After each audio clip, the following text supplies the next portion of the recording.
Hello guys, आज हम आपको ऑटोमेटिक स्टेबलाइज़र का 2 रिले से बनकर आने वाले स्टेबलाइज़र, 3 रिले से बन के आने वाले स्टेबलाइज़र, 4 रिले से बनकर आने वाले स्टेबलाइज़र के बारे में बहुत डिटेल में बताऊंगा। आपको बहुत आसान होगा इसे समझना। और कैसे हम समझेंगे कि ये आपके लिए किस तरीके से बनकर आया है। आप चाहें तो पूरा काट कर उसको हटा दीजिए, नए सिरे से वायरिंग कीजिए। उसके लिए भी मेरे बनाए गए कई एपिसोड में आपको दिया गया है। जीरो टू हीरो देख लीजिएगा तो आपको पूरा का पूरा स्टेबलाइज़र बनाने का सारा तरीका आ जाएगा। मैंने जीरो टू हीरो में 2 रिले से बना हुआ स्टेबलाइज़र को मैंने 3 रिले में कन्वर्ट कर कर दिखाया हूँ। और वो इसलिए कि उसमें हमें 5 लीड मिला। पहले जब स्टेबलाइज़र बनता था तो ऑटो कट में बनाया जाता था, जिसमें एक रिले से ऑटो कट किया जाता था और हाथ से रोटरी स्विच को घुमाकर आप उसे वोल्टेज प्राप्त करते थे। पर जैसे जैसे इलेक्ट्रॉनिक क्रांति आती गई, इसके बाद उन्होंने 2 रिले से बनाने का प्रयास किया। तो जब 2 रिले से बनाया गया तो उसके लिए इस तरह का किट आया। इस किट में 2 प्रीसेट देखने से आपको समझ में आ रहा है कि सिर्फ 2 रिले से ये चलेगा। तो जब 2 रिले से कोई ऑटोमेटिक स्टेबलाइज़र बना रहेगा तो उसमें एक में इनपुट होगा और दूसरे से आउटपुट निकलेगा। तो इस 5 लीड के तार में आप तो समझ चुके हैं कि एक कॉमन तार है। इस कॉमन में निगेटिव होता है और ये मेन लीड से आपको इसका डायरेक्ट कनेक्शन होता है। इसके अलावे ये एक वोल्ट मीटर में भी जाके लगा रहता है और सेंसिंग ट्रांसफार्मर में भी लगा हो सकता है और एलईडी के यूज में भी आता है और आपको आउटपुट सॉकेट में भी ये जुड़ा रहता है। यानी 3 या 4 जगह जुड़ा रहता है, जो मेरे कई बनाए हुए ऑटोमेटिक स्टेबलाइज़र के डायग्राम और उस कैसे काम करता है उसमें आप देख पाएंगे। चलो गाइस, इसमें ऐसा आपको मैंने 2 रिले के बारे में बता दिया। तो यह भी आपको 250 तक काम करेगा, इससे आगे नहीं करेगा। तो इसीलिए ये क्या होता है कि 150 वोल्ट जब आएगा तभी आपको 200 बनाएगा। तो इसका डायग्राम ही कुछ ऐसा होता है कि जब यहाँ 150 आएगा तो आपका एनसी पर 200 वोल्ट मिलेगा। ठीक उसी तरीके से जब यह 240 या 250 60 तक चला जाएगा इनपुट उसका, तो उस वक्त आपका 3 नंबर या पॉइंट पर रहेगा रिले नंबर 1 का। यहाँ पर 250 पर होगा तो यहाँ आपको एनओ से आपका आउटपुट निकलते रहेगा, 240 तक आएगा। यानी इसकी डायग्राम में 150 वोल्ट से लेकर 260 वोल्ट एसी तक की सुविधा है। उससे ऊपर आने पर यह कुछ नहीं कर पाएगा। तो गाइज, ये 2 रिले का हुआ। अब हम आते हैं कि इसी 2 रिले को हम 3 रिले में अगर कन्वर्ट कर दें तो यह 90 तो ये आपको 300 वोल्ट तक का भी बन जाएगा। तो उसका डायग्राम आप देख लें। उसका डायग्राम आपको इस तरीके से होगा। इसमें आप 3 रिले को फिट करेंगे और 3 रिले फिट करने के बाद इसमें भी तो आप देख रहे हैं वही 5 लीड है, जो यहाँ भी आपका 5 लीड में 2 रिले चल रहा था, यहाँ भी 5 लीड में यहाँ 3 रिले चलेगा। तो इसमें पहला रिले जो है वो रिले नंबर 1 जो है आपका काम कर रहा है इनपुट का, और रिले नंबर 3 जो है वो काम कर रहा है आउटपुट का। तो इसमें आप मेन लीड का पॉजिटिव जब डालेंगे तो एनसी से एक क्रॉस करेंगे 2 नंबर रिले को। जब यहाँ क्रॉस करेंगे तो इनपुट जो है अब ट्रांसफार्मर में 2 और 3 के लिए काम करना शुरू करेगा, जिसके कारण 5 और 4 पर आपका आउटपुट मिलेगा, जिसे हम 3 रिले वाले किट से चलाकर कंट्रोल करेंगे। 3 रिले वाली किट को हमने बनाकर दिखाया है आपको, देखिएगा मेरे स्टेबलाइज़र बनाने का तरीका जीरो टू हीरो में भी। तो ये 3 रिले से बनाया हुआ इसी तरह का आपका किट है, जो सेंसिंग ड्राइव से चलता है, सेंसिंग ट्रांजिस्टर से, सेंसिंग ट्रांसफार्मर से चलता है, सॉरी। इसके अलावा इसी तरह का एक बाज़ार में और किट आता है जिसका प्रीसेट इस तरह का 4K 7 के जगह ही ये अभी एक प्रीसेट है, तो इस टाइप का होगा।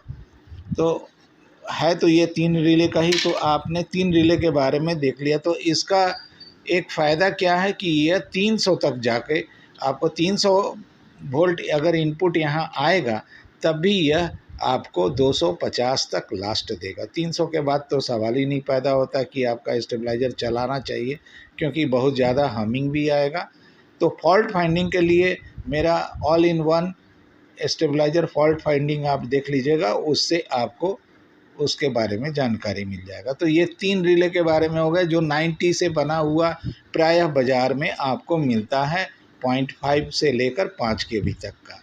तो 5 केवी तक का ये स्टेबलाइज़र में भी आप इसी ढंग से वायरिंग करें, सेंसिंग किट को लगाकर 3 रिले से चलाकर इसे आप सही कर सकते हैं और बेटर रिजल्ट आपको मिलेगा। अब हम आते हैं 4 रिले पर। देखिए 4 रिले से भी बना हुआ स्टेबलाइज़र आपको बाज़ार में मिलेगा और आपके पास आएगा। तो जब ट्रांसफार्मर में 7 लीड निकला है तो ये 7 लीड कहाँ कहाँ जाएगा इसको आपको समझना होगा। गाइस 4 रिले में आपको 7 लीड वाली ट्रांसफार्मर का कहाँ कहाँ पर जाएगा उसको आप पहले समझ लीजिए। इस 7 लीड में पहला नंबर तो कॉमन है, जो हर एक स्टेबलाइज़र में जहाँ लगाते हैं मेन लीड में रहेगा, आउटपुट सॉकेट में रहेगा, वोल्ट मीटर में रहेगा, सेंसिंग ट्रांसफार्मर में जाएगा। तो कॉमन की बात 1 लीड का काम ख़त्म हो गया। अब आइए 7 और 5। 7 और 5 आपका जो है 7 और 5 ये आउटपुट रिले का है। ये आउटपुट रिले में एनसी और ये एनओ में जाकर लगा हुआ मिलेगा। इसके बाद बच जाता है 4 3 2। तो 4 3 2 को हम कहाँ कहाँ डालेंगे उसको आपको यहाँ दिखाते हैं। सबसे पहले आप इस जगह से शुरू कीजिए। 4 रिले को जब हम ऐसे लगा दिए तो इसका एनसी को हम रिले नंबर 2 का पोल से शॉर्ट कर देंगे और फिर रिले नंबर 2 का एनसी को रिले नंबर 3 का पोल से शॉर्ट कर देंगे। इतना शॉर्ट करने के बाद आपको यहाँ का ये दोनों जो होगा इसमें 2 और 3 नंबर लीड को लगाएंगे। ट्रांसफार्मर का 2 3 लीड यहाँ लग गया और 7 और 5 यहाँ लग गया। तो अब बचा बीच में का 1 4 और 6। तो 4 नंबर को अब यहाँ 2 3 दिए तो यहाँ 4 दे देंगे और इसके बाद 6 नंबर को हम यहाँ देंगे। ये 6 नंबर यहाँ क्यों आया, 4 क्यों नहीं आया यहाँ? तो देखिए जब भी कोई ट्रांसफार्मर बनता है तो जहाँ से शुरू किया जाता है तार का बाइंडिंग करना वो कॉमन बन जाता है और धीरे धीरे तारों का जो काउंटिंग है वो काफ़ी धीरे धीरे बढ़ते जाता है गोल गोल लपेटने के कारण। और सबसे लास्ट वाली जो तार होती है वो एनसी में जो लगा हुआ तो यानी 7 नंबर जो आप ये देख रहे हैं उसके पीछे ये 6 होता है। तो यहाँ पर कम वोल्ट रहेगा, 7 की अपेक्षा कम रहेगा। तो जब यहाँ पर इनपुट आएगा तो 7 नंबर पर जो अगर मान लीजिए यहाँ पर 250 इनपुट आ गया तो यहाँ बहुत बढ़ा के देगा तो 20 वोल्ट ज़्यादा देगा। तो 250 है तो यहाँ 270 करेगा। तो निश्चित रूप से यहाँ 250 है तो 20 यहाँ कम हो जाएगा तो आपको 230 दिखेगा। तो इसीलिए 7 6 और 5 का ये 7 को हमने बताया और 5 को बताया आउटपुट में डाल दीजिए और 6 को रिले नंबर 1 का एनओ में डाल दीजिए। तो एनओ में 2 दिखाई दे रहा है, एक 6 नंबर और एक यहाँ 4 नंबर और इधर एक 3 नंबर और यहाँ एक 5 नंबर। तो कहानी यहाँ पर है कि रिले नंबर 1 सबसे लास्ट में ऑन होगा, जहाँ से इनपुट शुरू होता है, चाहे वो एमसीबी से आए चाहे आपके मेन लीड से आए। तो रिले नंबर 1 सबसे लास्ट में ऑन होगा। ये जब ऑन होगा तो आउटपुट का सबसे पहले ऑफ होगा। रिले ऑफ होने से आपको एनसी से वोल्टेज प्राप्त होगा और उसके बाद जाकर जब ज़्यादा वोल्टेज आ जाएगा तो आपको 5 नंबर यानी एनओ से आपको वोल्टेज मिलेगा। ठीक उसी तरीके से जब रिले नंबर 2 ऑन होता है तो 4 नंबर पर इनपुट आता है और इस 4 नंबर से जो वोल्टेज बनता है वो 7 और 5 में प्राप्त होता है। तो जब रिले नंबर 2 ऑन होगा तब भी ये रिले आउटपुट का रिले जो 4 नंबर है ऑफ होगा, ऑन होगा। इस तरीके से ये काफ़ी अच्छा रिजल्ट आपको मिलता है और समय समय पर कट का आवाज़ सुनाई पड़ेगा। इसके लिए हम 4 रिले वाली एक बाज़ार में मिलता है, सेंसिंग ट्रांसफार्मर से चलने वाली इस किट का प्रयोग करते हैं। ये पुरानी किट है, आपको नया किट बाज़ार में मिलेगा जो सेंसिंग ट्रांसफार्मर से चलता है। और मेरा एपिसोड आप अगर देखेंगे ट्रांसफार्मर से 4 रिले से बना हुआ, तो आपको उसमें भी वो दिख जाएगा। तो गाइज इसमें जब हम बीच से 6 नंबर को जब हम यूज करेंगे यहाँ, तो ये बनेगा 50 वोल्ट से लेकर 280 वोल्ट का स्टेबलाइज़र बन के तैयार होगा। और अगर हमको 300 वोल्ट का रिज़ल्ट अगर प्राप्त करना है, तो हम ठीक इधर आ जाते हैं। इधर देख लीजिए, खाली इसमें सब कुछ वही है। कहाँ से चेंज किया गया है, तो देखिए यहाँ 6 नंबर जो दिखाई दे रहा आउटपुट का जो ये रिले है, उसका एनसी से एक जंपर लाते हैं और उस जंपर को लाकर हम इनपुट रिले का एनओ में जाकर डाल देते हैं। तो इस तरीके से ये 300 से बनकर तैयार हो जाता है। तो आप 0.5 से लेकर 5 के बी तक का कोई भी स्टेबलाइज़र अगर 4 रिले से आता है, तो इस डायग्राम का प्रयोग करें या फिर इस डायग्राम का प्रयोग करें। इसी दोनों डायग्राम से बना हुआ आपको मिलेगा। आपका अगर तार टूट भी जाता है इधर उधर, तो आप डरे नहीं, सब को काट के फेंक दीजिए, तार को फिर से नया बना लीजिए मेरा जीरो टू हीरो प्रोग्राम को देखकर, एक वीडियो को देखकर। तो गाइज फॉल्ट फाइंडिंग के लिए भी मैंने आपको वीडियो बना के दिया है, उसे भी आप प्यार से देखिए, समझ जाइएगा कहाँ फॉल्ट आएगा। और वायरिंग कैसे करते हैं इसके बारे में भी मैंने आपको बता दिया। तो सेंसिंग ट्रांसफार्मर के थ्रू जो रिले किट चलेगा, उसको आप व्यवहार में लाइए।